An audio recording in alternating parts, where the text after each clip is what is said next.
मुखारबिंद से धुंधकारी चरित्र या गोकर्ण महात्म की कथा सुनी थी।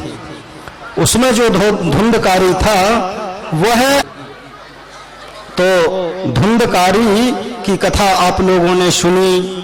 उसमें अन्य प्रकार के उसने कुकर्म किए, परंतु उसमें भी उसे मुक्ति प्राप्त हुई। किसमें हुई? गोकर्ण जी के द्वारा श्रीमद् भागवत की कथा सुनाई गई, जिसके सुनने मात्र से वह पवित्र हो गया, उसके सारे कर्म धुल गए और वह वैकुंठ पद का अधिकारी हो गया। कितना ऊंचा पूरा है भैया गुरुजी बोल ऐसी वाली। हाँ। ऐसी थी। तो इस तरह है गोकर्ण महात्म की कथा कल हम आप लोगों ने सुनी। इसी तरह अन्यान्य जो हमारे गुरुजन हैं उनके मुख से हमें भगवान की कथा प्राप्त होती रहेगी।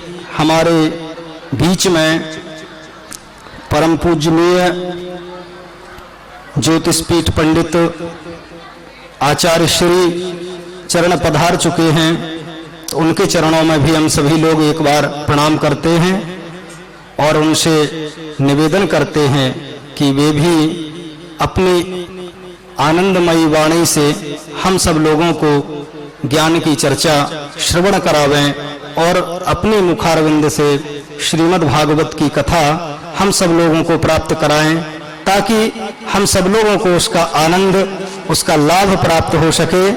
धर्म सम्राट जगतगुरु शंकराचार्य भगवान की, आनंद कंद श्री कृष्णचंद्र भगवान की। नमः पार्वती पते हर हर महादेव।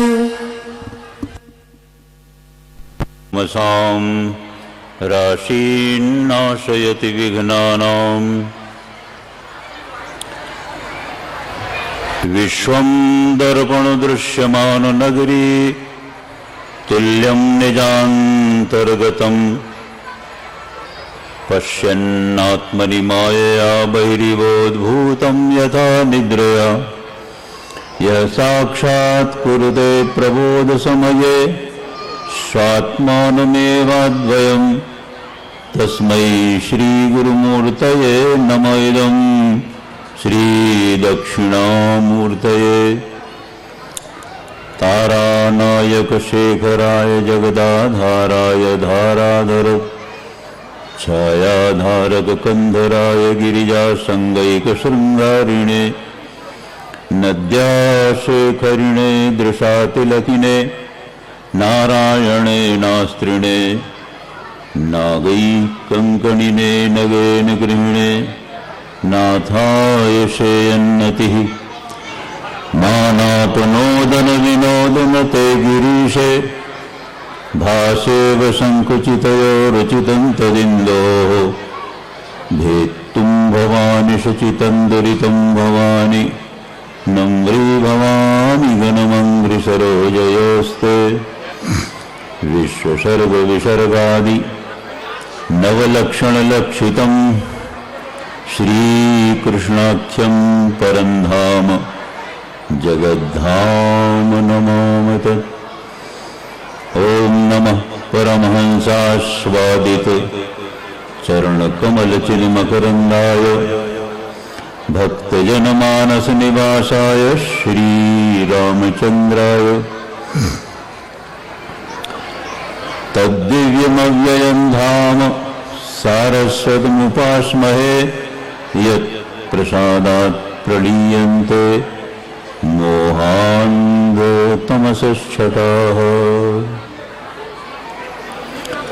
श्रीराम जय राम जय जय राम।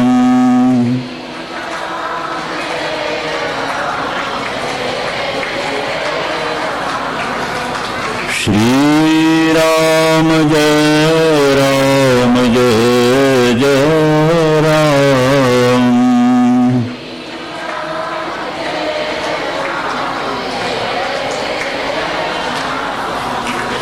श्रीराम जय राम जय जय राम।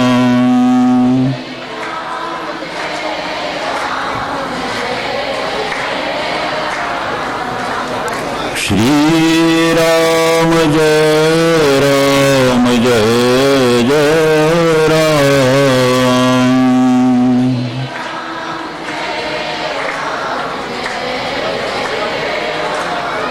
श्री राम जय जय राम।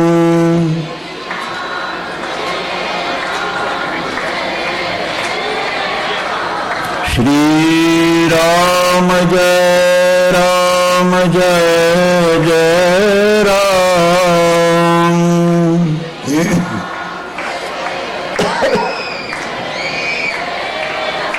श्री राम जय जय राम।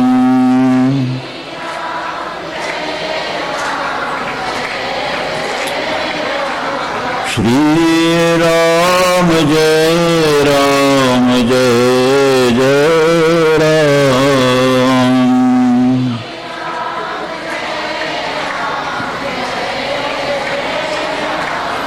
श्री राम जय जय राम।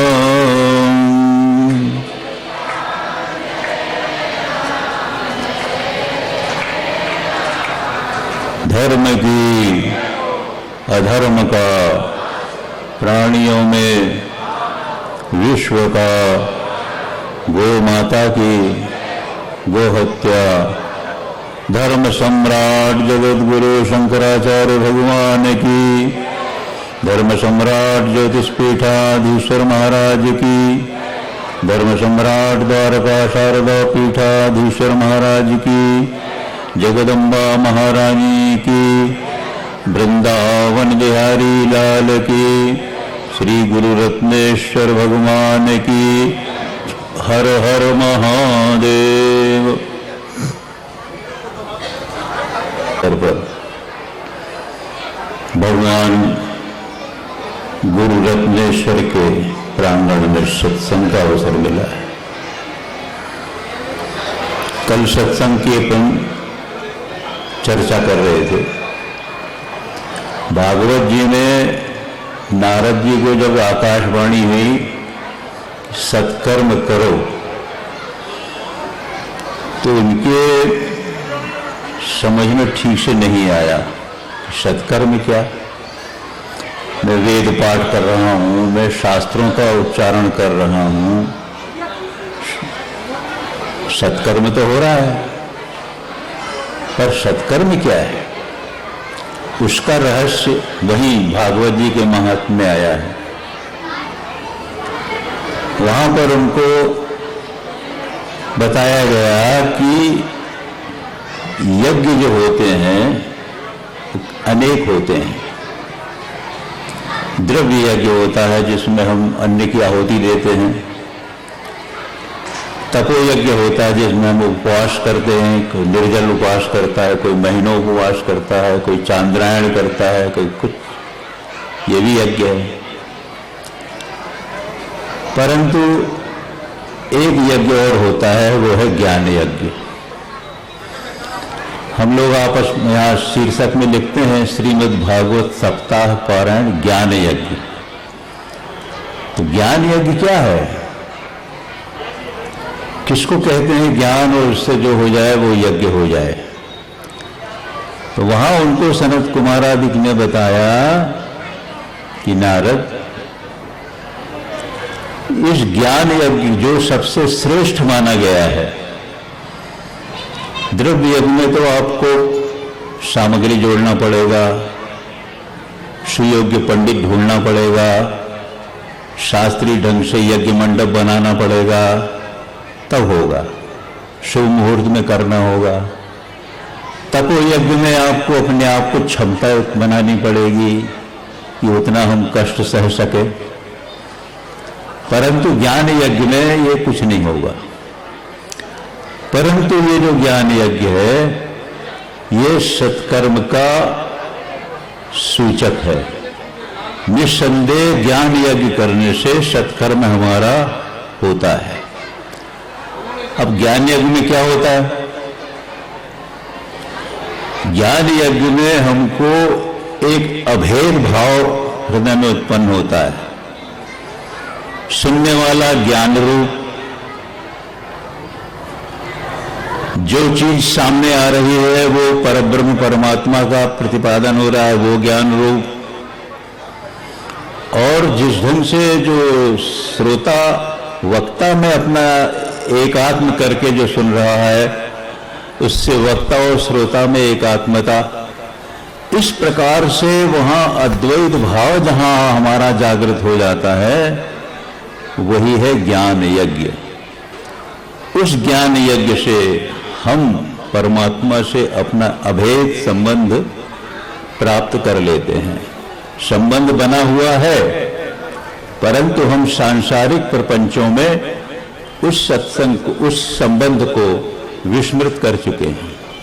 इस कारण से हमको उस संबंध का विस्मरण होता रहता है। उस संबंध को बताने वाला यदि कोई यज्ञ है तो वो है ज्ञान यज्ञ। उस ज्ञान यज्ञ को नारद जी ने जब समझा तो कहा, मैं ज्ञान यज्ञ ही करूंगा। इस आधार पर भक्ति का जो अकारण वृद्धत्व आ गया था और ज्ञान वैराग्य में जो एक बेहोशी मूर्छा आ गई थी, उस ज्ञान यज्ञ के परिणाम से उनका यह दोष समाप्त हो गया। भक्ति अपनी स्वाभाविक आयु में आ गई, ज्ञान और वैराग्य स्वाभाविक अपने आयु में आ गए। इस प्रकार से एक समन्वय बना। सज्जनों, भागवत जी के महात्म्य हम लोग सुनते तो रहते हैं, परंतु वो किस चीज का संकेत कर रहे हैं, ये अभी हम सभी लोगों को स्पष्ट रूप से समझ में नहीं आता। केवल हम उसको सुनकर के कि भाई भक्ति बुरी हो गई, ज्ञान वैराग्य शिथिल हो गए, इसलिए उनको हटाने के लिए नारद जी ने यज्ञ किया। पर कौन सा संकेत आ रहा था?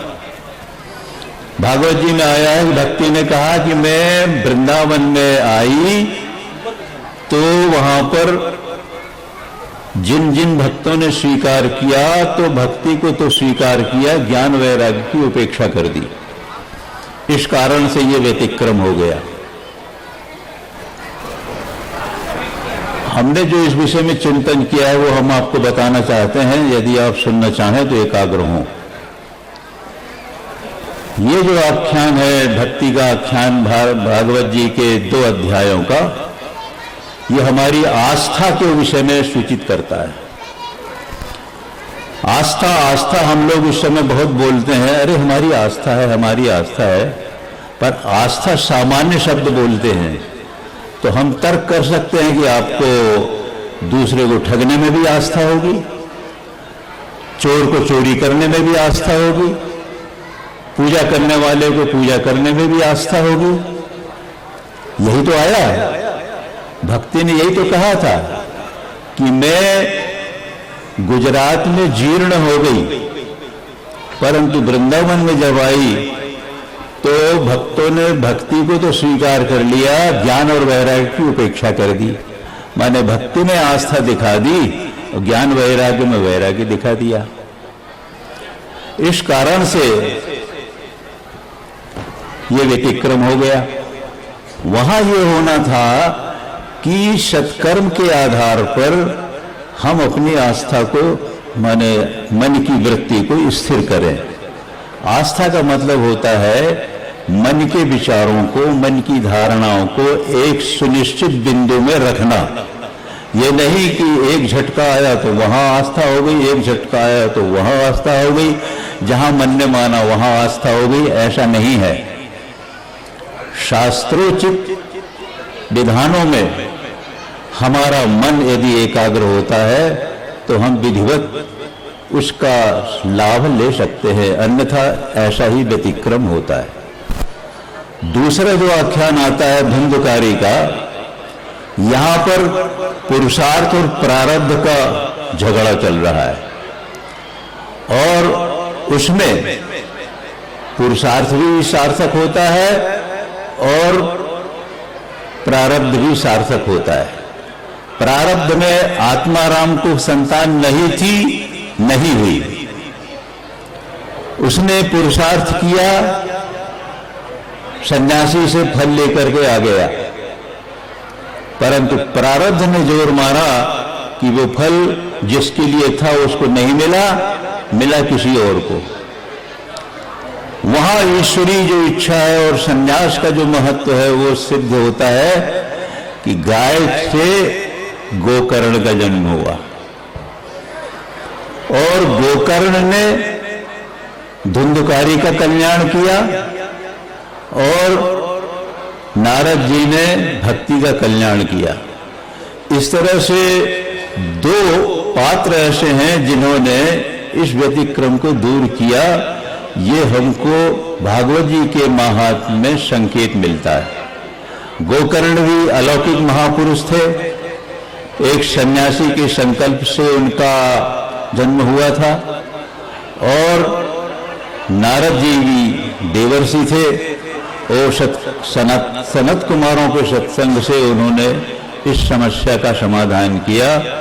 इस आधार पर भगवत जनों का संग हम सभी लोगों के लिए कल्याणकारी होता है। इस बात का संकेत हमको महात्म्य से प्राप्त होता है। आज आप सभी लोगों ने, ऐसा है, हम प्रसिद्ध कथावाचक नहीं हैं। आज के समय में इन आख्यानों की क्या जरूरत है, हमें क्यों सुनते हैं और आज के इस भीषण युग में हमको इनसे क्या शिक्षा मिलती है, इस बात की खोज में रहते हैं। वही हमने यथाबुद्धि आपको बताया, आपने शायद सुना होगा।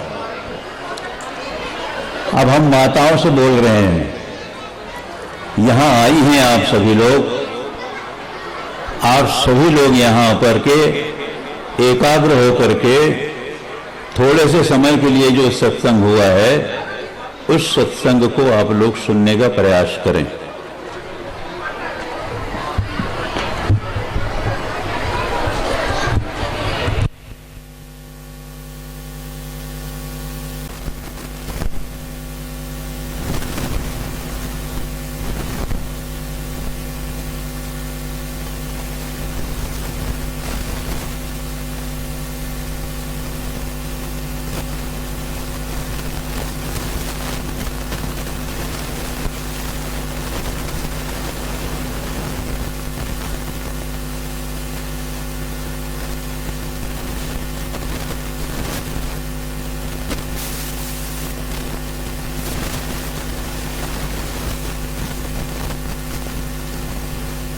दे रहे हैं और इसके बाद भी आप लोग बड़े प्रेम से हमारे संगीतज्ञों के द्वारा सुनते हैं, गुरु गोविंद दोनों खड़े।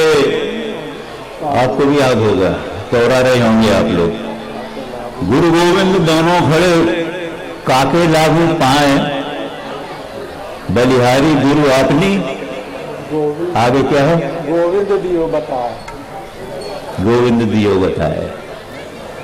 कबीरदास जी कह रहे हैं कि गुरु गोविंद दोनों खड़े हैं। आपने पूछे महाराज गोविंद कहाँ है, तो गुरु ने कहा वो है।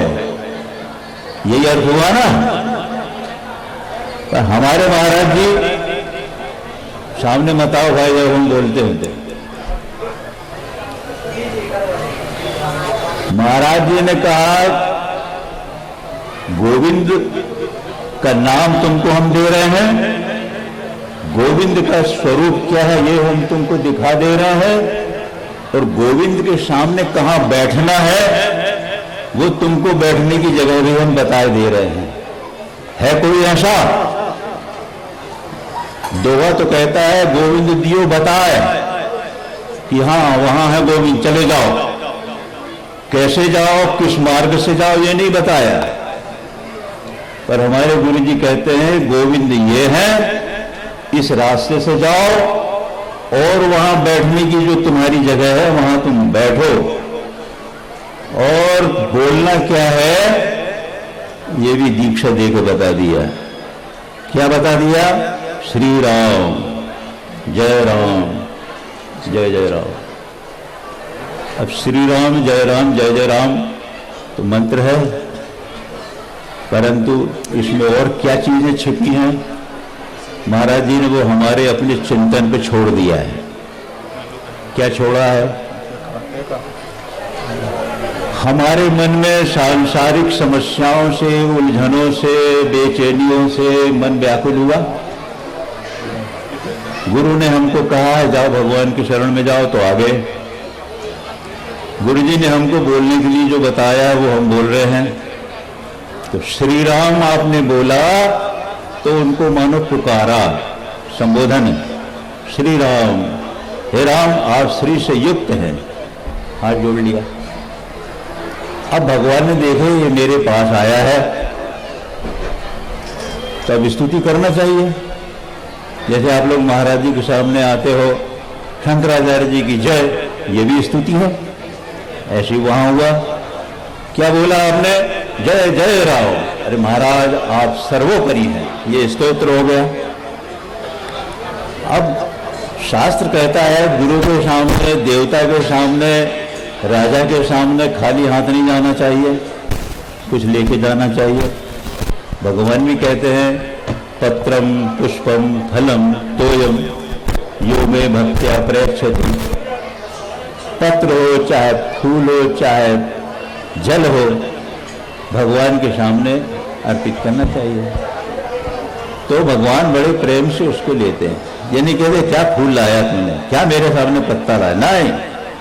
कल आपने सुना होगा द्रौपदी ने कही कुछ नहीं है, भगवान ने कहा दे, तो एक पत्ता मिला, उस पत्ते से पूरा विश्व तृप्त हो गया।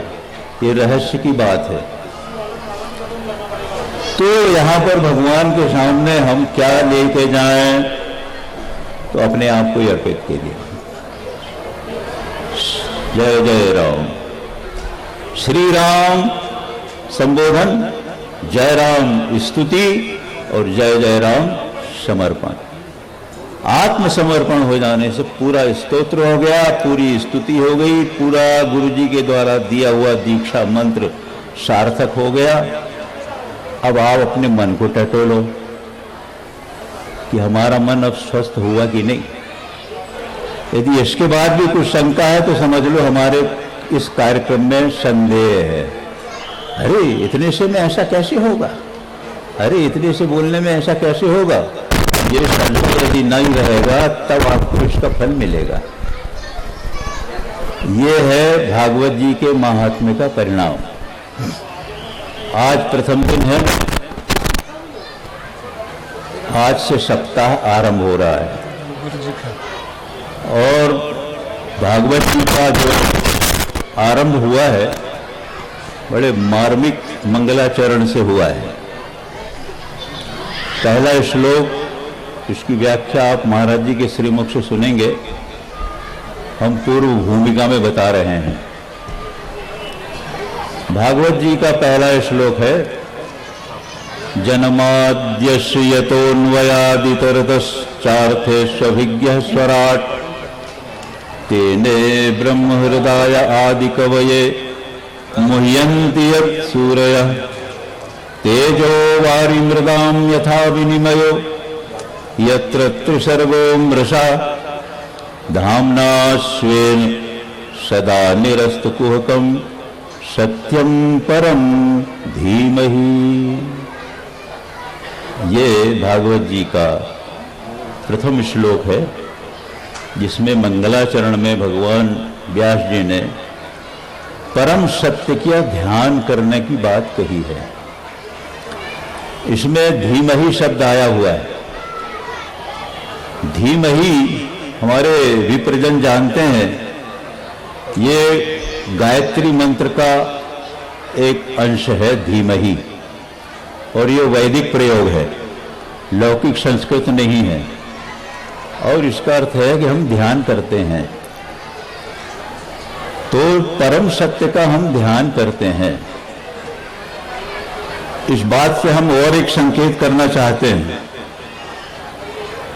आजकल जो हम लोगों के सामने आती है, कई महिलाएं कहती हैं पंडित जी हम तो गायत्री जप रही हैं, गायत्री परिवार में हैं,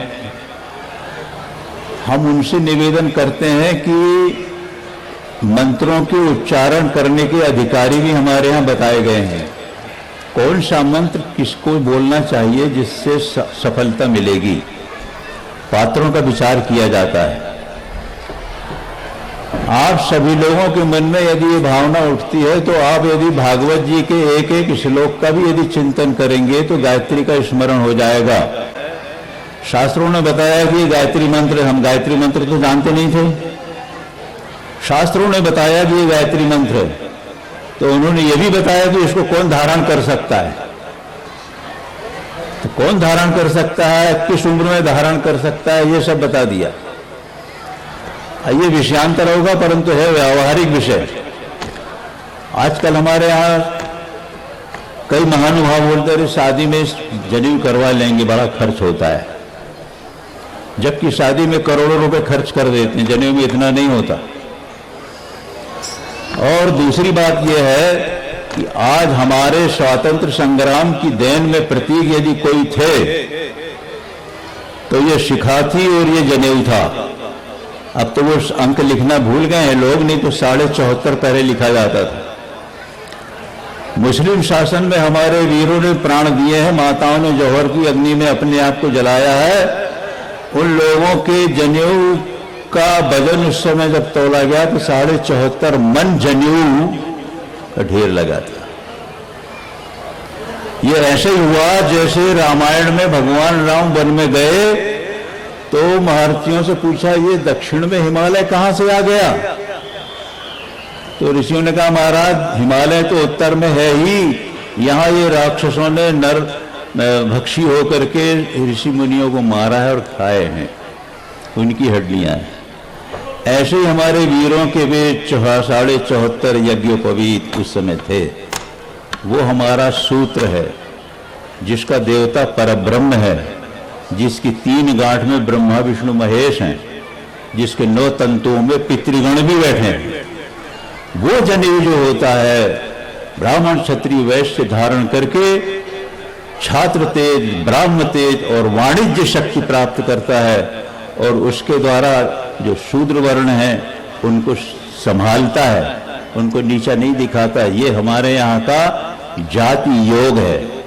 हम लोग जातिवाद नहीं मानते, हम लोग राष्ट्रवाद नहीं मानते, हम लोग जातिवाद मानते हैं, जाति योग मानते हैं, हम लोग राष्ट्र योग मानते हैं। राष्ट्र योग में अभी आप देखेंगे यहाँ पर भागवत जी में भी उसके वर्णन आए हुए हैं।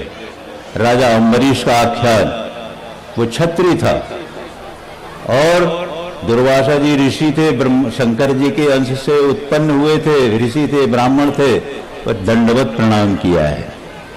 इसका ये मतलब नहीं है कि सब हम लोग वो करें, पर एक संकेत जो आता है योग का, गीता जी में भी यही आया है। भगवान कृष्ण ने कहा अर्जुन तू प्रज्ञावाद की बात मत कर, बुद्धि योग की बात कर। ददामि बुद्धि योगम तम येन माम उपयान्ति ते, बुद्धि योग से। इसलिए यहाँ पर भक्ति आख्यान में भी आप ये समझ सकते हैं, भक्ति योग से भक्ति साधारण से असाधारण होती है, भक्तिवाद से नहीं होती। आज भक्तिवाद क्या है, साईं पूज रहा है, वो निर्मल आख्यान चल रहा है। इस तरह की जो चीजें होती हैं ये हमारे संतुलन को बिगाड़ देती हैं। तो इसमें जो धीमहि शब्द आया हुआ है ये गायत्री मंत्र का अंग है। इस आधार पर आप सभी लोग भागवत जी का यदि चिंतन करते हैं तो गायत्री का ही चिंतन करते हैं। भागवत जी के यदि किसी एक श्लोक का भी पाठ करते हैं तो आप गायत्री मंत्र का उच्चारण कर लेते हैं। ये रहस्य है, इसको हमें समझना आवश्यक होता है। इसके अर्थ हमारे यहाँ विद्वानों, हमारे स्वामी जी के पास से हमको पुस्तक मिली है। इस श्लोक के 100 अर्थ हैं, 100 अर्थ किए गए हैं। महाराज जी भी 2 अर्थ तो सुनाते हैं जो सबको याद हो जाएं। कृष्ण परक अर्थ करते हैं और ब्रह्म परक अर्थ करते हैं। एक अर्थ हमको और मिला है जिसमें गुरु का भी स्वरूप इस श्लोक में हमारे सामने आ जाता है। जन्माद्यस्य यतः, जिनसे जन्म आदि हुए। भगवान कृष्ण का अवतार हुआ और भगवान कृष्ण का अवतार भक्तों की कल्याण के लिए हुआ। भगवान कृष्ण का अवतार कंस का विनाश करने के लिए हुआ। तो भगवान कृष्ण का जो जन्म था वो अन्वय माने भक्तों की कामना पूर्ति का संबंध था। और व्यतिरेक क्या था? भगवान कृष्ण को असुरों का संहार करके पृथ्वी का भार मिटाना था। जन्माद्य से तोन्वयादितरतस चार्थेस सौभाग्य। भगवान ने पृथ्वी से कहा था चिंता मत करो, हम अवतार लेंगे धारण करके और अवतार धारण करके तुम्हारा कष्ट दूर करेंगे। इस अर्थ को ध्यान में रखकर भूले नहीं। जन्माद्य से तोन्वयादितरतस चार्थेषु स्वभिज्ञ। और स्वराट माने जो चाहते हैं, कर्तुम अकर्तुम अन्यथा कर्तुम समर्थ भगवान है। चाहे जिस प्रकार का भी घटना हो उसका समन्वय भगवान की इच्छाओं से हो जाता है। इसलिए स्वराट स्वयं राजते इति स्वराट। तेने ब्रह्म हृदय आदि कवि ब्रह्मा के हृदय में वेदों का प्रादुर्भाव जिन्होंने किया और इसके आधार पर तुम सृष्टि करो ये आदेश दिया, इस प्रकार का तेने ब्रह्म हृदय आदि कवये मोह्यन्ति यत् सूर्या। भगवान की लीलाओं में इंद्र को मोह हो गया कि मेरे मान को हटाने वाला ये नंद का लड़का वर्षा करने लगा। ब्रह्मा जी को मोह हो गया कि ये बालक सबके बीच में बैठकर उनके जैसे भोजन कर रहा है, ये कहाँ का पर ब्रह्म है। वो ब्रह्म उनको भ्रम हो गया। तो मुह्यन्ति यत् सूर्य, बड़े बड़े तत्वदर्शी जिनकी माया में आकर के भूल जाते हैं। दुर्गा सप्तशती में आता है ना, भगवती कहती हैं ज्ञानी नाम अतु चेतांसी देवी भगवती हिषा बलादा कृष्ण मोहाय महामाया प्रयच्छति। वो भगवती महामाया सच्चे भक्त को बनाने के लिए उसकी परीक्षाएं लेती हैं। इस तरह से भगवान भी परीक्षा लेते हैं। तो मुह्यन्ति यत् सूर्य तेजो वारी मृदाम यथा विनिमयो। गोप गालों ने कहा भैया नंद कन्हैया ये आग लगी जंगल में, हम लोग फंस गए हैं। भगवान ने कहा आंख मूंद लो, शांत खड़े रहो। वो दावानल पिए गए। तेजो वारी, गाय घूमते हुए कालीदह के पास चली गई, जल पी लिया, प्यास के कारण मर गई। गोप ग्वाल भी मर गए जहर से। उस जल का संशोधन किया, काली नाग के फण में नृत्य कर उसको बाहर किया। और मृदाम यथा विनिमयो, गोप गालों ने कहा मैया तेरा कन्हैया तो मिट्टी खाता है। मैया ने पूछी क्यों रे मिट्टी खाया? नहीं मां मैंने मिट्टी नहीं खाया। मिथ्याभिशंसिनः ना हम भक्षितवान अम्ब एते मिथ्याभिशंसिनः, मैंने मिट्टी नहीं खाया है, ये झूठ बोल रहे हैं। तो तेजो वारी मृदाम, जब माता यशोदा ने कहा मुंह खोल, तो बालक कृष्ण सोचते हैं अब तो पोल खुल जाएगी, तो कस के मुंह दबा लिया। तो हमारे महाराज जी बहुत बड़ी कल्पना बताते हैं। वे कहते हैं यशोदा के क्रोध रूपी सूर्य की किरणों से कृष्ण का मुख कमल खिल गया। हम लोग जानते हैं ना जब सूर्य का उदय होता है तो कमल खिल जाता है। तो यशोदा का क्रोध रूपी सूर्य कृष्ण के मुख कमल जो बंद था उसको बड़ा किरणें पड़ी तो वो खुल गया अपने आप। तब मैया ने देखा कि मुंह में तो ब्रह्मांड दिख रहा है। तो तेजो वारी मृदाम यथा विनिमयो यत्र त्रिसर्गो मृषा, यहां जो 3 सर्ग है सृष्टियां हैं ये मिथ्या हैं और जिनके रहने से ये चेतन जैसी दिखाई देती हैं, ऐसे उस परम तत्व का हम ध्यान करते हैं। ये भगवान कृष्ण परक अर्थ और अच्छे से बताएंगे महाराज जी, हम तो उतना नहीं बता सकेंगे, हम जरा मंजे हुए कथाकार नहीं हैं। दूसरा अर्थ है ब्रह्म परक, भगवान ब्रह्म के विषय में। तीसरा अर्थ आता है गुरु जी पर, वो हम सुनाना चाहते हैं। आप यदि सुनना चाहते हैं तो एकाग्र होइए, महाराज जी का संबंध हो रहा है उससे।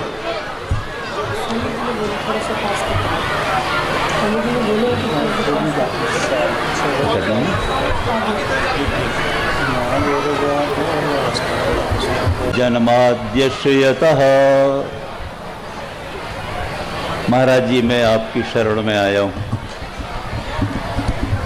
देवता लोग गए भगवान के पास, ऐसे हम लोग सब आपकी शरण में आया हूं। तो मंत्र दे दीजिए। लो, गुरु के पास जिसको मंत्र मिलता है वो उस शिष्य का तीसरा जन्म माना जाता है।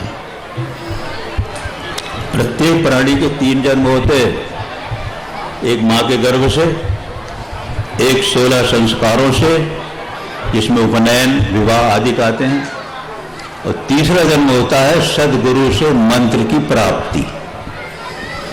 तो जन्मादि जन्म हुआ, मंत्र मिल गया, गुरु ने दे दिया। यश गुरु सकाशात जन्म जन्मादि अस्य, इस शिष्य का जन्म जिससे होता है, तो सदगुरु से शिष्य का जन्म हुआ, तीसरा जो अंतिम जन्म है, माने मंत्र प्राप्त होना। अब पालन क्या हो रहा? गुरु ने कहा इस तरह से आचरण करो, इस तरह से रहन सहन होना चाहिए, ऐसी मर्यादा का पालन होना चाहिए, अपने कुल की मर्यादा का, देश की मर्यादा का, अपनी मर्यादा का पालन होना चाहिए। ये पालन हो गया। अंत क्या हुआ? शिष्य के हृदय में जो अज्ञान था, अरे ये शरीर तो मैं ही हूं, ये अज्ञान मिट गया, तो संहार हुआ। तो जन्मादि, जन्म, पालन और संहार तीनों जिस गुरु से हो रहे हैं। जन्माद्यश्यतोन्वयात्, अन्वयात् क्या संबंध था जिससे गुरु जन्म दे रहे हैं, पालन कर रहे हैं और अज्ञान का नाश कर रहे हैं? गुरु जी मैं आपकी शरण में आया हूं, ये अन्वय हो गया। इतरतः अज्ञानी लोगों के संग में रहने के कारण से मैं अपने आप को, मैं पंडित, मैं नेता, मैं विद्वान, मैं ब्राह्मण, मैं क्षत्रिय, ये जो इतर भाव हैं जो पतन करने वाले हैं, उनसे भी रक्षा करते हैं। तो जन्मयात् इतरता चार्थेषु स्वभिज्ञः, जो गुरु अपने शिष्य के कल्याण के लिए और समाज के कल्याण के लिए अपनी एकांत साधना को छोड़कर और सच शिष्यों को बना करके समाज के हित में आते हैं, जैसे आप हमारे सामने स्वामी जी बैठे हैं, इस तरह से चार्थेषु अभिज्ञ, अपने उद्देश्य में अभिज्ञ है। आज महाराज जी 97 साल की उम्र में होकर के हम लोग कहते हैं महाराज जी हमें जरा कम सुनाई पड़ रहा है, हम भूल जाते हैं। उनको है क्या ऐसी समस्या? देश के लिए समर्पित है, हम तो समाज के लिए समर्पित हैं, ये महाराज जी के शब्द हैं। हम समाजनिष्ठ है, ये महाराज जी के शब्द हैं। इस तरह से इस उम्र में भी चार्थेषु अभिज्ञ स्वराट, उनको कौन दबा सकता है? महाराज जी यहां चलो तो भक्त की इच्छा करने के लिए आ जाएंगे, परंतु कुन अर्थों में वे अपने सिद्धांत में चलते हैं। किसी प्रकार से कोई समन्वय धर्म के संबंध में, राष्ट्र के संबंध में, स्वतंत्रता भारत की हो इसके संबंध में वे जितने स्वराट हैं वो और कोई नहीं। चार्थेषु अभिज्ञ स्वराट तेने ब्रह्म हृदय आदि कवये, जो शिष्यों के हृदय में वेदों का ज्ञान दे देते हैं, मंत्र के द्वारा शिक्षा दे देते हैं, ऐसे गुरु आदि कवे मुह्यन्ति सूर्य। अरे महाराज जी के विषय में मोह क्या होता है? महाराज जी के विषय में मोह होता है, अरे ये तो एक अपवाद चला है, कांग्रेसी है। मुह्यन्ति सूर्य, लोग भी समझ रहे हो कांग्रेसी है। अरे उनको दलगत राजनीति से क्या मतलब? जिस समय उन्होंने घर त्याग किया है तो परम वीतराग थे, आज भी वीतराग हैं। फिर कोई कहेंगे अरे सन्यासी हैं, चांदी के सिंहासन में बैठ रहे हैं, सोने चांदी का लोभ नहीं हटा है। मुह्यन्ति सूर्य, जबकि ये भावना है कि हमारे शिष्य लोग हमको जब देखेंगे सुंदर वेश में तो उनके हृदय में एक स्वाभिमान उठेगा कि हमारा गुरु सिंहासन में बैठता है, गली छाप नहीं है, ये भावना आती है। तो तेने ब्रह्म हृदय आदि कवये मुह्यन्ति यत् सूर्य, बड़े बड़ों को मोह हो जाता है। इसलिए महाराज जी के सामने जैसे कहते हैं ना कि बहुत बड़े सत्संग का फल होगा जब भागवत सुनेंगे, ऐसे इसी आधार पर हम ये भी कहते हैं कि बड़े पुण्यों का प्रभाव होगा जब हम गुरु जी के सामने आएंगे, और भी जब विशेष प्रभाव होगा तो हम गुरु जी के सामने चरण स्पर्श करेंगे, और भी विशेष प्रभाव होगा पुण्यों का तो हम गुरु जी के श्रीमुख से मंत्र सुनेंगे, और जब और विशेष प्रभाव होगा तो हम उस मंत्र में आस्था रखेंगे, और विशेष प्रभाव जब होगा तो उस मंत्र के अलावा और किसी में आस्था नहीं रखेंगे। ये मुह्यन्ति यत् सूर्य तेजो वारी मृदाम, धूप वर्षा भिन्न भिन्न स्थानों में जाना, इन सबसे परे रहते हैं। तेजो वारी मृदाम यथा विनिमयो यत्र त्रिसर्गो मृषा, जिन गुरु के शरण में आने पर ये जागृत स्वप्न और सुषुप्ति सोने के जो भ्रम हम में होते हैं, जागृत में संसार में मेरा है, स्वप्न में दुनिया भर की कामनाएं हम देख रहे हैं वो मेरा है, और नींद में सो रहे हैं, ज्ञान भी हो रहा है और अज्ञान भी हो रहा है। मैं बड़े सुख से सोया, ज्ञान हो रहा है, न किंचित अवेदिशम, मुझे कुछ मालूम नहीं हुआ, ये अज्ञान है। ये भी हमारा रूप नहीं है, हमारा निरंतर ज्ञान है। वो ज्ञान जिस गुरु से मिलता है, यत्र त्रिसर्गो मृषा धामना स्वेन सदा निरस्त कुहकम, समस्त जनताओं के भ्रम में, जनता के भ्रम में जो दुनिया भर की बातें आ जाती हैं, महाराज जी उनको समझाते हैं, देखो ऐसा नहीं है, ऐसा है, ये सनातन धर्म है, ये ऐसा है। इस तरह से यत्र त्रिसर्गो मृषा धामना स्वेन सदा निरस्त कुहकम सत्यम परम, ये परम सत्य है जो सिंहासन में बैठने वाला है, जो हमारा गुरु है, उनका हम ध्यान करते हैं। आज प्रथम दिन का ये मंत्र यहाँ से आरंभ होता है, भागवत जी का ये आरंभ हुआ है। अब हम अपनी वाणी को यहीं पर विराम देते हैं। आगे हमारे पूज्य स्वामी जी अब इस विषय में आपके सामने विवेचन करेंगे।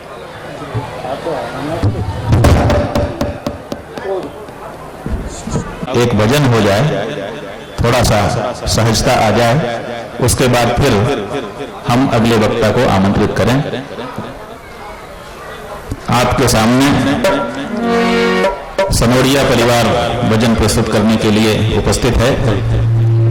नारायण सनोड़िया जी के नेतृत्व में, उनके साथ संगति के लिए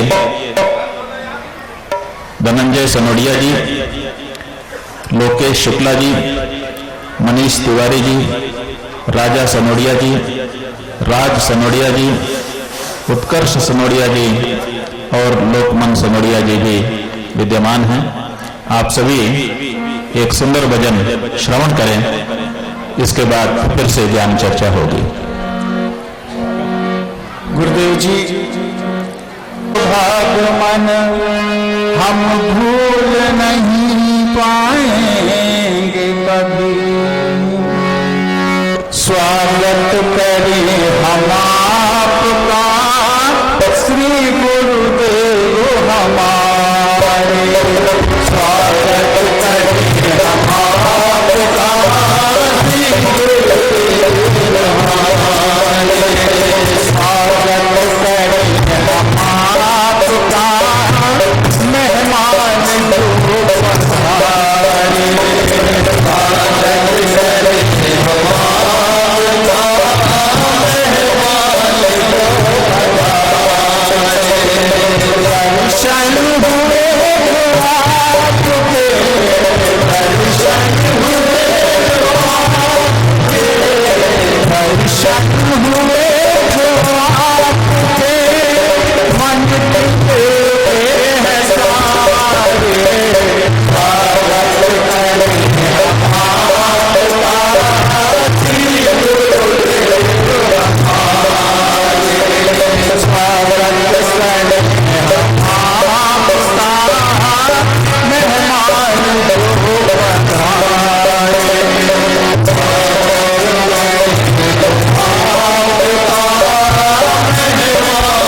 जो पधारे, नहीं वास्तु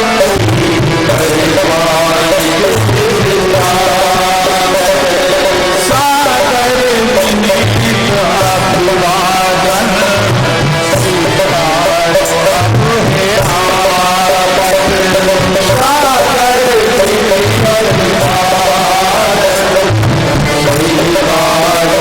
स्वीकार हे आपत, नहीं शाप हारते किए, नहीं शाप हारते किए, नहीं शाप हारते हैं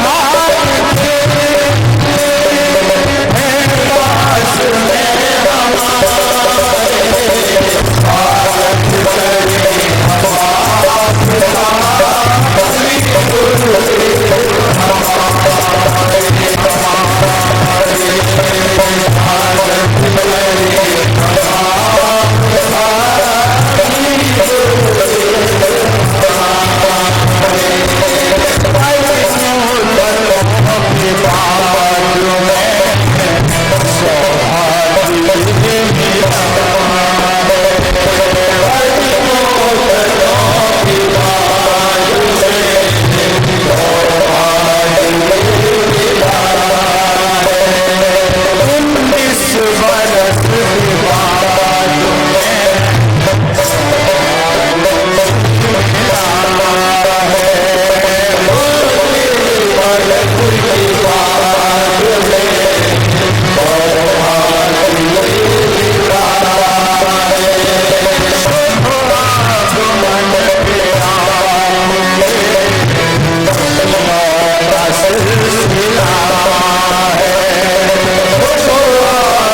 स्वागत गीत आप सबको प्रस्तुत। अब थोड़ी और चर्चा सत्संग आगे बढ़ाया जाए। हमारे बीच में भारत भर में मानस को माध्यम बना करके जिनके द्वारा किए गए प्रवचन विख्यात हैं और जिनको आप ठीक से जानते हैं, अनेक अवसरों पर आपने उनके प्रवचन सुने भी हैं, ऐसी आदरणीय बहन मानस प्रभा लक्ष्मीमणि शास्त्री जी यहाँ पर विराजमान हैं। माइक उनके सामने लाया जाए और उनसे हम लोग चर्चा सुनेंगे। कौन है माइक वालों? बंधुओं, श्री गुरु रत्नेश्वर धाम और उसमें श्रीमद् भागवत ज्ञान महायज्ञ एक बड़ा सुंदर सुअवसर है। गुरु रत्न का मतलब क्या होता है? गुरु का मतलब तो जानते हैं, गोकार अंधकार का वाचक है और गुकार प्रकाश का वाचक है।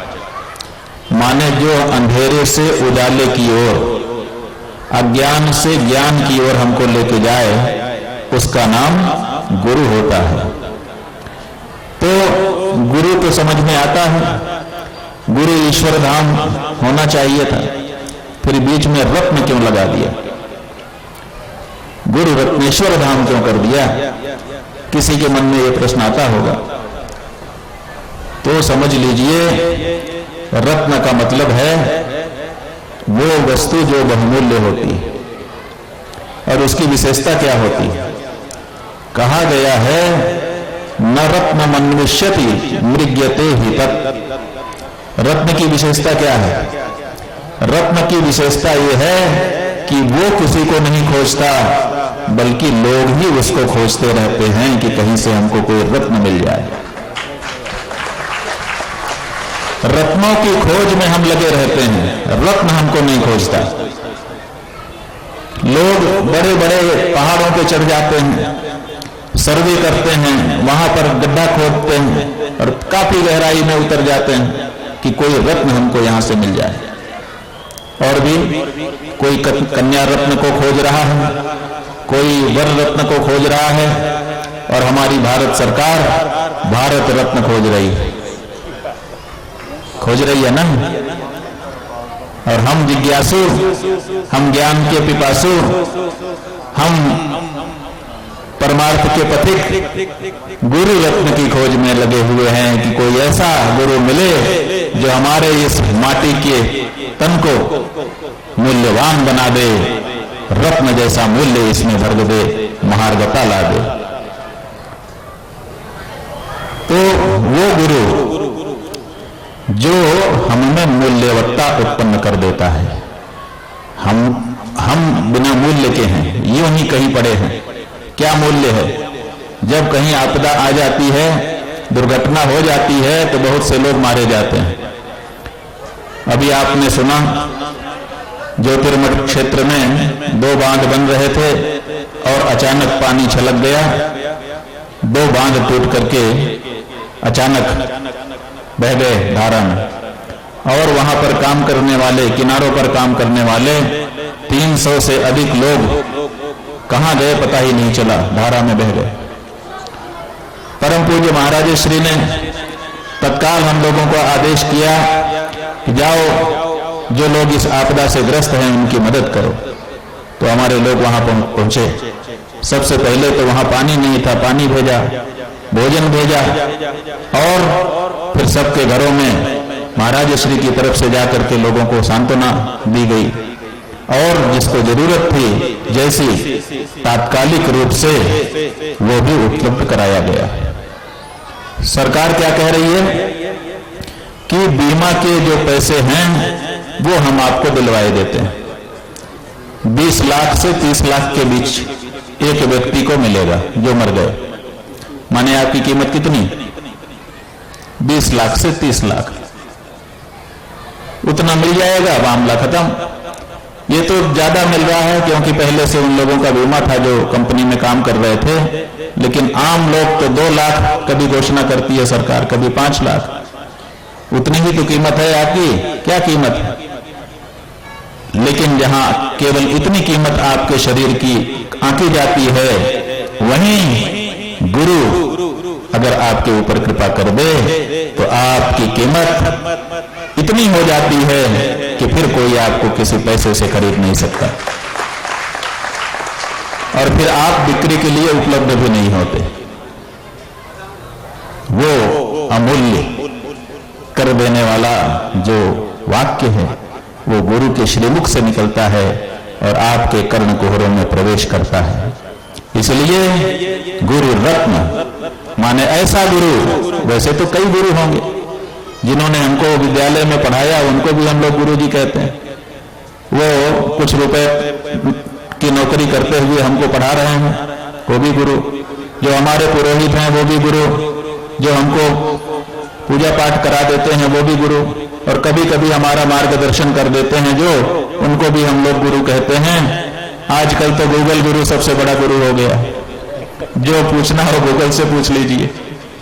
लेकिन ये सब गुरु है। जो गुरु रत्न है वो गुरुओं से अलग है। क्यों? क्योंकि ये आपके दरवाजे आ रहे हैं और वो उसको आप खोज रहे हैं। आपकी सफलता होगी कि वो आपको उपलब्ध हो जाए। इसलिए वो गुरु रत्न, और उस गुरु रत्न के ईश्वर गुरु रत्नेश्वर महादेव। तो ये बहुत सुंदर अवसर है और यहीं पर श्रीमद् भागवत की कथा हो रही है। हम फिर मौका मिलेगा तो बताएंगे कि गुरु रत्नेश्वर और भागवत का क्या संबंध हो सकता है। अभी हम लोग चलते हैं, माइक लग गया है। आदरणीय लक्ष्मी मणि शास्त्री जी की ओर, उनसे प्रासंगिक चर्चा हम लोग सबसे मिलें। सच्चिदानंद रूपाय शिष्य संतापहारिणे स्वरूपानंद देवाय तस्मै श्री गुरुवे नमः। मानापनोदन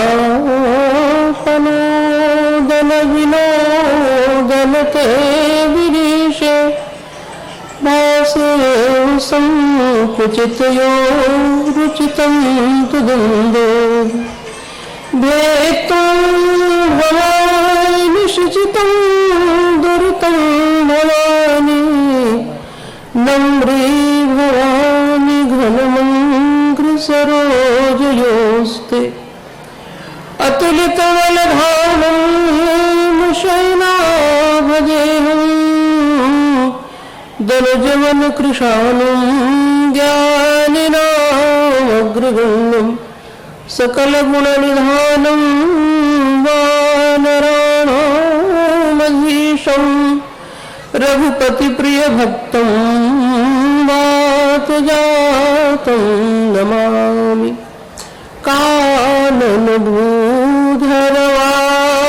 बारि महाविषव्याधिदवारि घेरे संकट कोट जहाँ तुलसी सुत मात पिता हित बंधन मेरे राखी है राम कृपालु तहाँ हनुमान सेवक है यही के रे नाक रसातल भूतल में रघुनायक एक सहायक मेरे। परम पूज्य नित्य प्रातः स्मरणीय जगतबंधु हमारे आराध्य पूज्य श्री गुरुदेव भगवान के पावन श्री चरणारविंदों में कोटिशः नमन करती हूँ। परम श्रद्धास्पद मंचासीन श्री स्वामी जी महाराज को वंदन करती हूँ। परम सम्माननीय श्री ब्रह्मचारी जी को प्रणाम करती हूँ। परम सम्माननीय श्री शास्त्री जी को नमन करती हूँ। उपस्थित भगवत कथा रस रसिक श्रोतावृंद, महानुभाव, सम्माननीय माताएं, स्नेहमयी बहनें, अभी हम सब लोग बहुत ही सुंदर चर्चा श्रवण कर रहे थे। गुरु रत्न पर तो पहली बार स्वामी जी के श्रीमुख से हमने सुना और ध्यान उधर पहली बार गया।